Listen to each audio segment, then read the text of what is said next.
हाँ पापा, मैं समय से खाना खा लूंगी। अरे आप चिंता मत करो। नहीं, अभी तो बस हम 2 लड़कियां हैं, एक और लड़की आने वाली है। मीनू अपने पापा से बात कर ही रही थी जब उसने रीमा को बाथरूम से निकलते देखा। अच्छा पापा, मैं अभी रखती हूँ। रीमा और मैं अभी डिनर बनाएंगे। गुड नाइट पापा। बस कुछ ही दिन हुए हैं मीनू को बेंगलोर आए हुए। कॉलेज खत्म होने के बाद उसने आईटी सेक्टर में जॉब ले लिया।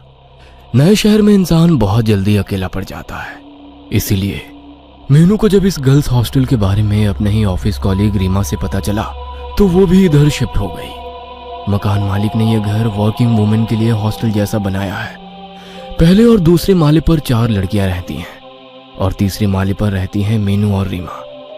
लेकिन उनके बाजू वाले कमरे में एक और नई लड़की आने वाली है। दिन भर ऑफिस का काम करके दोनों ही बहुत थक चुकी थी, इसलिए वह गरम गरम फुलके वाली रोटी और चिकन बनाने में लग गई।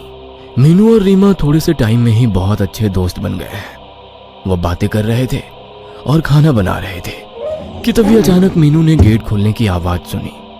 कोई सीढ़ियों से चलकर ऊपर आ रहा था। शायद नई लड़की आ गई। ये कहते हुए रीमा दरवाजा खोलने के लिए गई।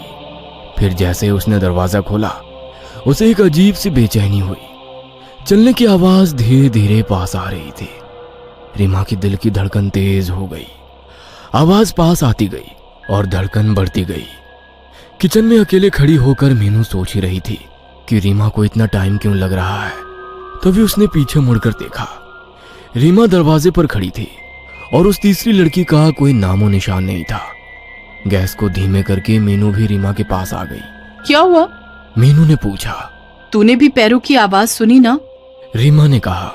हाँ सुनी तो थी, फिर कोई अभी तक ऊपर क्यों नहीं आया? दोनों की आंखें अंधेरी सीढ़ी की तरफ अटकी रही। पैरों की आवाज अब बंद हो गई थी। चल नीचे चलकर देखते हैं, मीनू ने कहा। दोनों लड़कियां सीढ़ी से थोड़ा नीचे उतरी और फिर ऊपर से झांक कर देखा। एक लड़की दूसरे माले के स्टेयरकेस पे खड़ी थी। ऊपर से देखने पर लड़की का घुंघराले बालों से ढका हुआ सर नजर आ रहा था, लेकिन उसका चेहरा देख पाना मुश्किल था। उस लड़की के एक हाथ में सूटकेस और दूसरे हाथ में उसका फोन था। वो फोन पर अपनी माँ से बात कर रही थी। ध्यान से सुनने पर उसकी बातें सुनाई पड़ रही थी। हाँ माँ, खा लूंगी, आप अपना ध्यान रखना, जल्दी ही मिलती हो।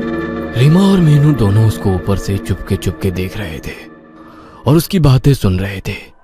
तभी अचानक लड़की ने सर उठाकर ऊपर देखा। ये चीज इतनी जल्दी हुआ कि मीनू और रीमा पकड़े गए। उस लड़की की आंखों में कुछ अजीब था, जिससे उसके साथ आई कांटेक्ट होने पर शरीर में जैसे कपकपी दौड़ गई। गुस्से से देखते हुए वो लड़की धीरे धीरे ऊपर आ गई। मीनू और रीमा दरवाजे पर अपनी ऑकवर्ड स्माइल लेकर खड़े रहे। लड़की उनके सामने आकर बोली। क्या तुम लोग मेरी बातें सुन रहे थे? सिचुएशन को कंट्रोल में लेने के लिए मीनू ने झट से जवाब दिया। नहीं, हमने सीढ़ियों पर किसी के चलने की आवाज सुनी तो दरवाजा खोलने आ गए। लैंडलॉर्ड अंकल ने बोला था कि तुम आज आने वाली हो। मीनू की हाँ में हाँ मिलाते हुए रीमा ने कहा। हम बस तुम्हारा ही इंतजार कर रहे थे। ये मीनू है और मैं रीमा। नई लड़की ने शक भरी नजरों से दोनों को देखते हुए कहा। मैं जामिनी।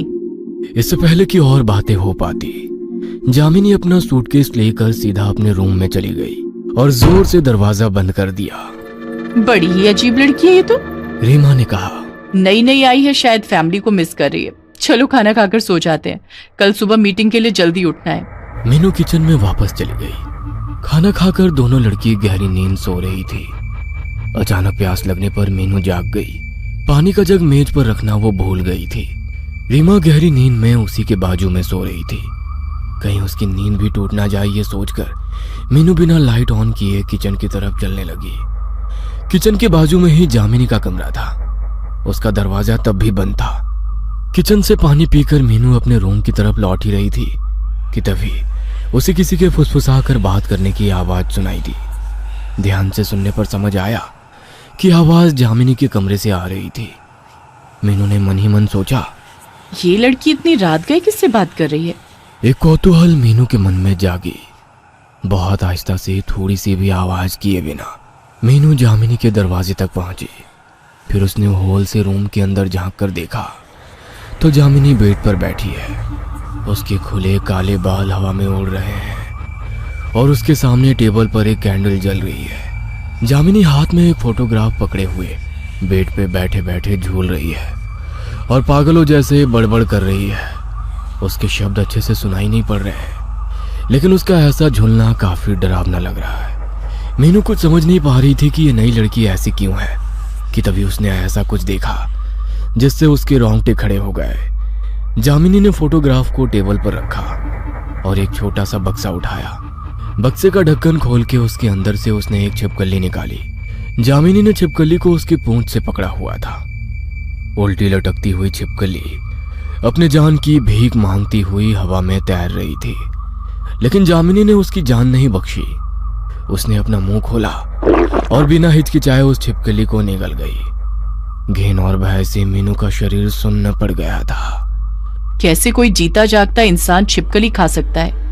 कुछ तो गड़बड़ है इस लड़की के साथ। तभी अचानक जामिनी ने मीनू की तरफ सर घुमाया। पता नहीं कैसे बंद दरवाजे के उस पार से जामिनी को पता चला कि मीनू उस पर नजर रख रही है। ऐसा लगा जैसे किसी ने जामिनी को इत्तला किया हो। मीनू झट से पीछे हो गई और एक सेकंड रुके बिना अपने रूम में आकर दरवाजा बंद कर दिया। डर के मारे उसकी सांस फूल गई थी, होठ कांप रहे थे। जामिनी के रूम का दरवाजा खुलने की आवाज आई, फिर उसके पैरों के चलने की आहट मीनू के रूम के बाहर आकर रुक गई। मीनू ने सोचा कि कुछ भी हो जाए जामिनी को पता नहीं चलने देना है कि उसने उसको देख लिया है। 2 मिनट तक कोई आवाज नहीं, केवल मीनू की दौड़ती हुई धड़कन सुनाई दे रही थी।